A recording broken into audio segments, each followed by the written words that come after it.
Debo, antes de cederle la palabra, decir algo. En este caso, digamos, tenemos que agradecer al CETEX, que nos permitió en parte la financiación de traer al profesor Jorge Pinto, así como la decanatura de la Facultad de Ciencias Jurídicas y Sociales, y a la profesora Claudia González, que nos ha ayudado mucho en la organización también del coloquio.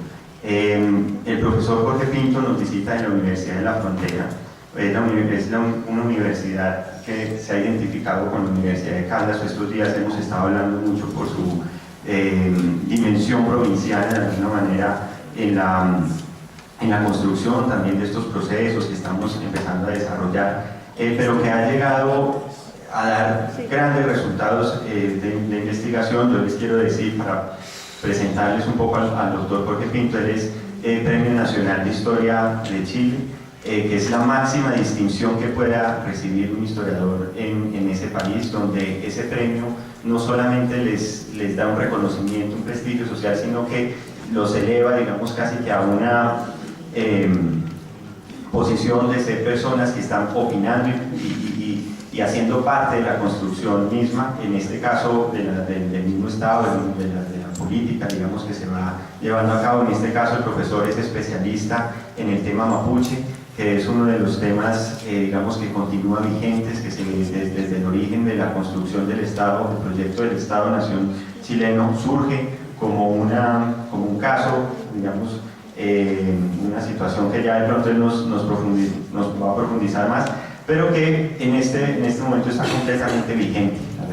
Se sigue teniendo unas reclamaciones. El profesor, digamos, nos interesa conocer cómo ha investigado la construcción del Estado Nacional y cómo a partir de ahí se crea una frontera que desde ese punto de vista es cultural también, pero que nos permite entender también esas zonas de colonización, esas zonas de expansión y zonas que en el contexto de la construcción del Estado-Nación se consolidan como son regiones nuevas en regiones tradicionales, que en gran parte también tienen que ver con el tema de lo que nosotros nos interesa tratar aquí a partir del proyecto de colonización decimonónica, pero que también tiene unos antecedentes que se habían originado desde la colonia, incluso desde tiempos prehispánicos, y que pues toda esta discusión sobre la colonización antioqueña pues ha dejado un poco de lado, ¿no? A pesar pues de que existan algunos trabajos.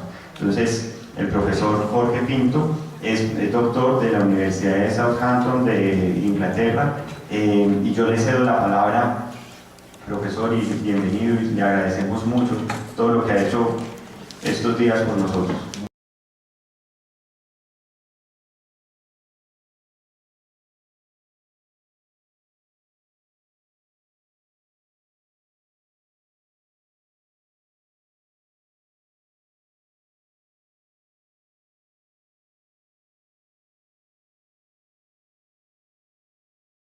Bueno, muchas gracias.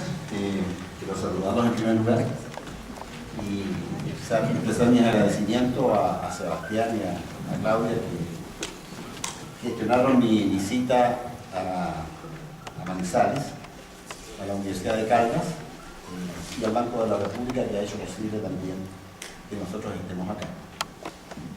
Y quiero partir haciendo algunas precisiones en realidad. El doctor Armando parece que tiene la costumbre de ponerla difícil, ¿eh? Porque ayer, además de haber llegado atrasado a la reunión, desarmó todo lo que habíamos dicho nosotros antes, ¿no? Y colocó al auditorio en ahí en tensión contra nosotros, pobres maestros que habíamos iniciado el diálogo en Armenia. Y quiero agregar que en realidad hasta ayer en la tarde era el padre de la parroquia de Jordán, ¿no? Pero hoy día en el sínodo que hicimos en la mañana, ¿no?, decidimos comunicarnos con el Vaticano, logramos hablar con el Papa Francisco y concedió el grado de Monseñor, porque fue tan brillante su exposición, lo digo sinceramente, tan brillante su exposición que yo creo que lo de padre le quedaba corto, por lo tanto ha ascendido a Monseñor. Ayer en realidad el profesor Armando dio una excelente conferencia sobre el sentido, significado y el valor que tiene la historia del campanario, la historia parroquial, la historia local, ¿no? Ese tipo de historia que nosotros practicamos demasiado poco, lamentablemente, ¿no?, pero que nos acerca a la gente y acerca el microscopio, ¿no? Y nos permite miradas más profundas en comunidades más pequeñas. Pero el tema de las regiones es bastante más complejo, creo yo, profesor Armando, porque usted se instala en el tema del poder para definir la región. Y ocurre que, aunque América Latina tiene una historia común, en muchos sentidos también tenemos particularidades, tenemos diferencias. Por ejemplo, el concepto de región que ustedes manejan aquí en Colombia, por lo que les escucho, se distancia bastante del concepto de región que nosotros manejamos en el Cono Sur.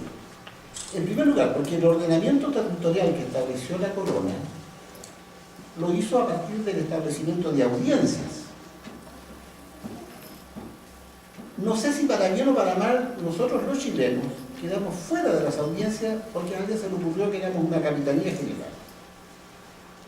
Por lo tanto, el concepto de región para nosotros parte de esa idea de capitanía general, ¿no? Que no tiene que ver con la audiencia de Lima, que no tiene que ver con la audiencia de Charca. Y aún creo que me equivoco, porque en realidad las grandes unidades territoriales eran los virreinatos.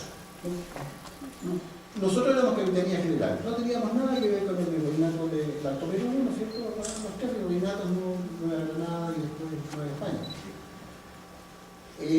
Nosotros no estábamos en el marco de esa estratificación territorial, éramos capitanía general. Como Caracas. Como Caracas, exactamente. Eran dos las capitanías generales. Por lo tanto, el concepto de región para nosotros tiene un sentido distinto porque arranca de esa singularidad, de no haber estado dentro de la... Éramos dependientes del virreinato, pero estábamos en una categoría muy especial porque dentro del virreinato no éramos audiencias. No estábamos adscritos a una de las audiencias más importantes. Y después bajábamos a los corregimientos. La unidad territorial que manejamos los colonialistas, ¿no?, es la del corregimiento. Región para mí arranca del corregimiento. En Chile teníamos tres corregimientos: corregimiento de Coquimbo, corregimiento de Santiago, corregimiento de Concepción. Esas eran las tres regiones asociadas a corregimiento. Más tarde se pasaron a llamar intendencias, ¿no? Y luego nosotros las denominamos provincias. Pero aquí viene un tema bastante complejo, profesor. Es que si usted se instala en el poder, reduce la región. Y me apoyo básicamente en segundo. Pero si usted se instala, por ejemplo, en los circuitos comerciales, amplía el concepto de región. Y la región deja de ser el margen estrecho de una comunidad más pequeña. Cuando usted hablaba, me recordaba un poco las organizaciones tribales. Si usted asocia la región al poder, tendría que admitir que de algún modo está pensando en organizaciones tribales. Es decir, la región llega hasta donde se escucha mi voz, hasta donde llega mi mandato. Si usted asocia la región al poder, entonces estaríamos pensando casi en organizaciones tribales. La región llega hasta donde se escucha mi voz, hasta donde la gente acata mis órdenes. Pero si yo me instalo en los circuitos comerciales, por ejemplo, el concepto de región se amplía enormemente. Y entran otros ingredientes, ¿no?, a definir el concepto de región. Cenuti señala que definir la región es una cosa tremendamente compleja. Y él agrega, desde el poder reducimos la región, la transformamos casi en una estructura tribal. Si nosotros nos preocupamos de los circuitos comerciales, la región se amplía. Si yo de pronto también defino la región a partir de las bases materiales que sostienen a la comunidad, vuelvo a reducirse. Pero, por ejemplo, si considero la identidad o la cultura, a lo mejor amplío el concepto de región. Porque la cultura que yo tengo hoy día está aquí instalada en Manizales. Y estoy ampliando la región de la que yo vengo aquí a Manizales, ¿no? Los hombres transitamos por el planeta con nuestras costumbres, nuestras creencias, con la forma con que nos enfrentamos a la vida. Por lo tanto, en ese sentido, el concepto de región, a mi juicio, se amplía si yo me instalo en la cultura y me instalo en la identidad. El concepto de región se puede reducir se puede ampliar. Ahora, ¿qué ha pasado en Chile? Para explicarles un poco lo que nosotros hacemos en la Universidad de la Frontera. En realidad, después de la independencia, lo que se produce es una balcanización del continente. Los líderes de la independencia se repartieron el continente de acuerdo a sus aspiraciones de poder. Y en eso usted podría tener razón, que los estados nacionales como regiones, responden a las estructuras de poder. Sucre quería una cuota de poder, se crea Bolivia. Y las disputas que hay entre Bolivia y Perú a lo largo del siglo XIX son disputas que se dan por ciertas hegemonías que se quieren instalar asociadas al poder. Y como se produce esta balcanización del continente, a nosotros en esta balcanización nos correspondió lo que ustedes están viendo ahí en el mapa. En realidad era mucho menos. Yo categóricamente afirmo que Chile empezaba, cuando nos independizamos, a ver si esto me funciona, profesor. Sí. En realidad, producida la independencia de Chile empezaba un poco más al norte de lo que ustedes ven como Chañaral ahí. Hay un lugar ahí que se llama Paposo, una caleta de pescadores, y de acuerdo a la documentación que yo personalmente revisé, uno podría afirmar que Chile llegaba hasta allí. Esto era Bolivia, departamento de Atacama, vinculado a la zona de Oruro, si mal no recuerdo, ¿no? Aquí hay un río, el río Loa, y ese río marcaba el límite entre Bolivia y Perú. Chile parte en el siglo XIX con 3 regiones. La primera región era esta, incorporada a General, Copiapó, Llenar, La Serena, llegaba hasta La Ligua aproximadamente. Bueno, debo decirles entre paréntesis que el sinnúmero de ciudades que ustedes ven allí son pueblos para ustedes. Nuestras ciudades son muy pequeñas, nosotros tenemos 17 millones de habitantes. No tenemos ciudades comparables a Pereira, a Manizales. Para nosotros una ciudad relativamente mediana es una ciudad de 80.000 habitantes, 100.000 habitantes. Temuco, la ciudad donde yo trabajo, es la 4ª ciudad de Chile, tiene 250.000 habitantes. Es una aldea respecto de las ciudades colombianas, ¿no? Igualmente nos pasa con Argentina, ¿no? Sus ciudades son tremendamente numerosas. Uruguay se parece más a nosotros, ciudades muy pequeñas. Bueno, pero la primera región era la región del Norte Chico, esta región. La segunda región era esta, Santiago y Valle Central, básicamente agrícola, y aquí había una tercera región que estaba al sur, desde Concepción, se llamaba Concepción y la Frontera, porque allí estaba instalado el pueblo mapuche, básicamente en la Araucanía, donde está Temuco, ahí, en la Araucanía, ahí estaba el pueblo mapuche, y por lo tanto esa región establecía la frontera entre Chile y la población indígena que tenía control sobre sus territorios. Pero para complicarle más todavía, fíjese usted la idea de la región. Valdivia y Chiloé no dependían de Santiago, dependían de Lima. Del poder de Lima. Pero no solo del poder de Lima, de la economía de Lima, querido profesor. Porque Chiloé era el que abastecía de maderas. Y quizás por eso, no por el poder, sino que por lo que aportaba Chiloé, era que Lima no se quiso desprender de Chiloé. No fue por el poder, fue por lo que le aportaba en términos de madera, sobre todo para las faenas mineras de Potosí.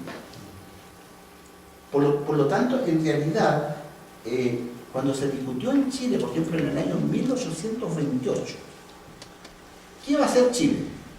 Y entonces se habló de 8 provincias. Quedó excluida la Araucanía, que son los argumentos que hoy día plantea el pueblo mapuche en los organismos internacionales para señalar que el Estado de Chile reconoció a la Araucanía como un territorio autónomo, poblado por mapuches, que no fueron reconocidos como chilenos.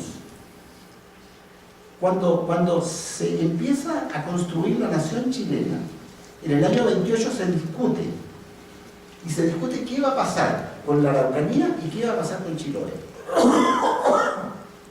Y no hubo acuerdo respecto de qué hacer con ellos, porque si se les consideraba chileno, tenía que concederse el derecho a voto, es decir, darle ciudadanía. Y ahí podríamos coincidir con usted, gestores del poder.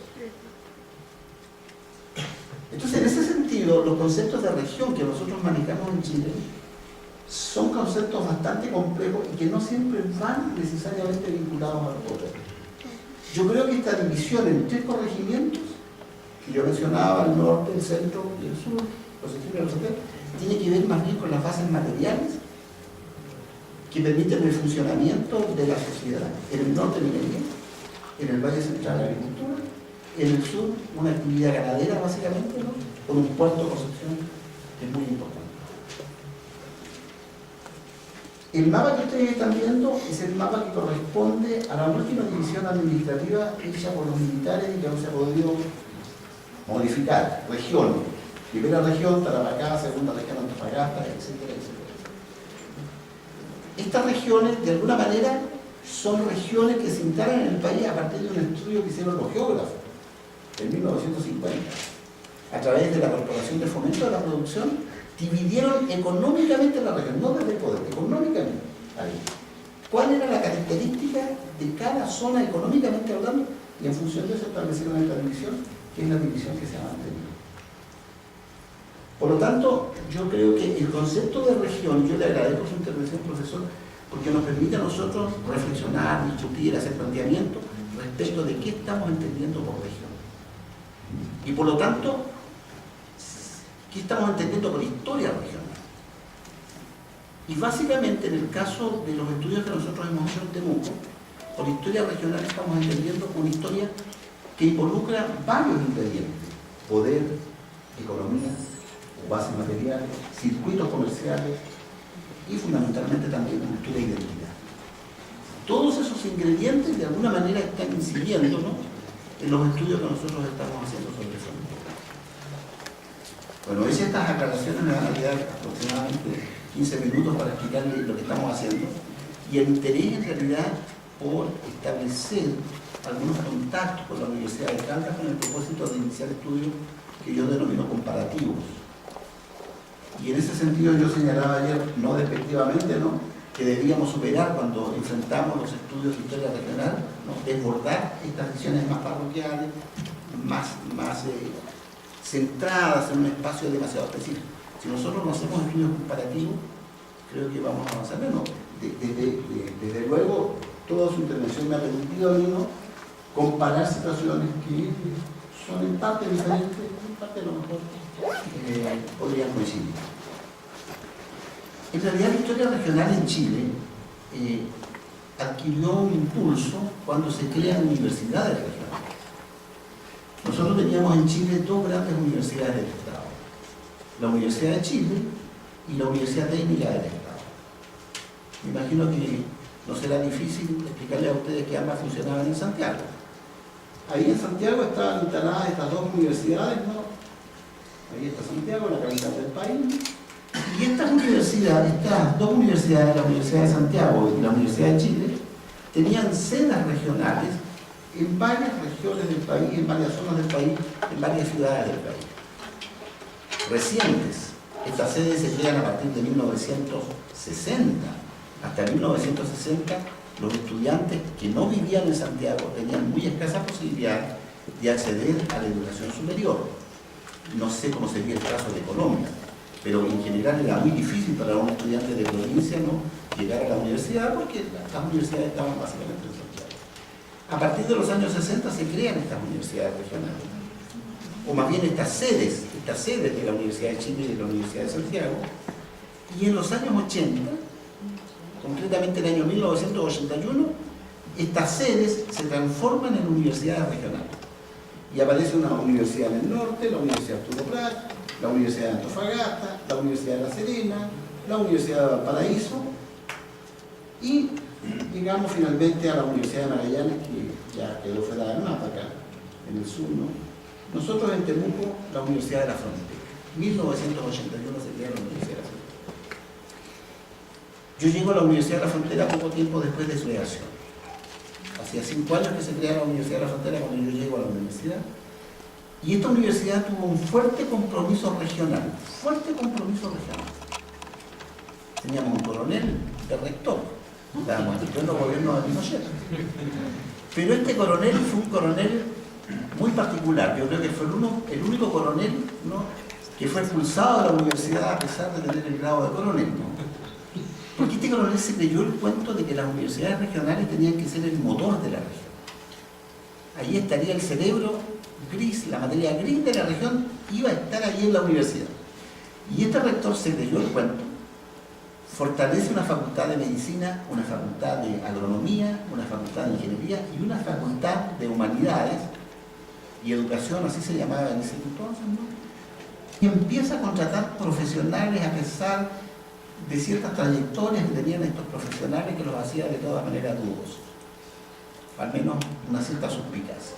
Y llenó la universidad de académicos graduados en el extranjero con el compromiso de que estos profesores fueran capaces de transformar la Universidad de la Frontera, ¿no?, en el cerebro de la región, con el fin de impulsar el crecimiento y la expansión de una zona que tenía severas dificultades, problemas económicos y al mismo tiempo el conflicto Estado-pueblo mapuche que se mantenía latente, aunque en ese momento no tenía la gravedad que tiene hoy día.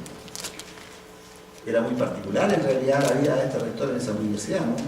Cuando entraba por el frontis de la universidad, ¿no?, los estudiantes con pancartas, ya se había suavizado un poco la mano del dictador, ¿no? Lo recibían los estudiantes, no con las pancartas: coronel, a tu cuartel, queremos rectores civiles, fuera los militares de la universidad, ¿no? Entonces el rector, para evitar eso, entraba por el otro lado de la universidad, por la parte trasera, ¿no?, y estaban los otros estudiantes con los carteles: rector vendido a los comunistas, traidor, etc., ¿no? Al final tuvo que irse de la universidad. Pero dejó instalado un núcleo allí, dejó instalado un núcleo. Nuestra universidad hoy día es una universidad de provincia, modesta, más pequeña que la Universidad de Caldas, pero con pretensiones de ser una buena universidad. Hoy día estamos dentro de las 10 mejores universidades del país. En un grupo de aproximadamente unas 30 o 40 universidades, nuestra universidad está entre las 10 mejores del país, universidad estatal, pública, del Estado, ¿no? Dejó instalado ese equipo ahí y a un grupo de historiadores al que yo me integro con el propósito de hacer estudios regionales. Y en ese momento se nos planteó a nosotros el desafío de definir la región. ¿Qué íbamos a entender por región? De acuerdo al Estado, no teníamos más alternativa que centrarnos en este espacio tan reducido de color verde que ustedes ven ahí. Pero los primeros estudios nos demostraron a nosotros que a pesar de los esfuerzos de los estados nacionales, de los gobernantes del siglo XIX, de la CELI, por balcanizar el continente, no pudieron romper regiones que tenían una larga tradición y trayectoria histórica. Región en Antofagasta, o región en Tarapacá, para ser más preciso, empezando por el norte, región en Tarapacá, parte de Bolivia y el sur del Perú. Argentina es San Juan, Argentina es Calingasta. Y todavía la gente transita en una y en otra dirección. Las veranadas llevan sus carros, llevan sus pocos ganados que tienen hacia ese lado, ¿no? Y por lo tanto la historia regional, en eso hemos avanzado en Chile. Nosotros entendemos hoy día que la historia regional en Tarapacá es el sur de Bolivia, perdón, el sur del Perú, parte de Bolivia. La historia regional de Antofagasta es Argentina de Bolivia. La historia regional de La Serena y la historia regional también de esa zona de San Juan de Argentina. En el caso nuestro, la historia regional es más compleja todavía porque se extiende hasta Buenos Aires. Yo no sé si podría mostrar un mapa acá, si alguien me puede colocar esto aquí, un mapa bien precario, pero que me serviría. Entonces, cuando nosotros estamos empezando a hablar de historia regional en la Araucanía, yo estoy lejos de pensar que me estoy refiriendo exclusivamente a esa historia que queda enclaustrada por el Estado Nacional cuando crea la Araucanía, ¿no?, y transforma la cordillera de los Andes en una barrera.